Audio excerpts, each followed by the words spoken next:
Naalala ko pa dati, nung mga panahon na hindi pa uso ang schematic diagram at umaasa pa lang sa visual checking.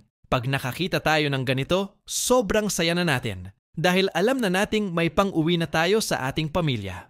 Madalas po itong problema ng iPhone 6s Plus na gumagana naman ang front cam pero hindi gumagana ang rear camera at ang kadalasang problema ay ang fusible resistor na ito o mas kilala sa tawag na fuse.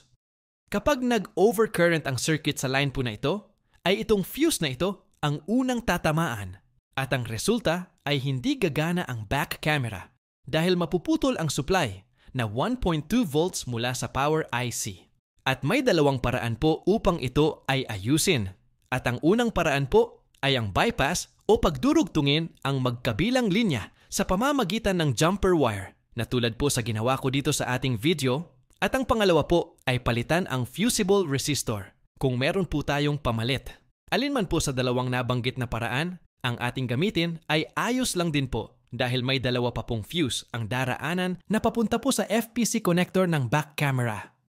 At kung makikita po ninyo na ang ginamit ko pong pangdugtong na wire ay galing sa Goodwick, maganda pong gamitin ang Goodwick na pang-bypass dahil sa karakteristik po nito na madaling kumapit ang soldered lead. Then after ko pong mabypass ang both joints, ay dinoble check ko naman po using multimeter to check if hindi pa nag-short to ground. Baka po kasi mamaya ay nag-short to ground ang circuit na posibleng mas magpapalala sa problema. Kaya much better na po ang sigurado kesa sa siguro lang. At heto na po ang resulta ng ating ginawa. Malinaw pa sa tubig ng karagatang Pasifiko ang view ng camera ng iPhone 6s Plus na ginawa natin. Marami pong salamat sa inyong panonood. Ito nga po pala ang inyong lingkod Yuritech at your service. Hanggang sa muli po. Salamat!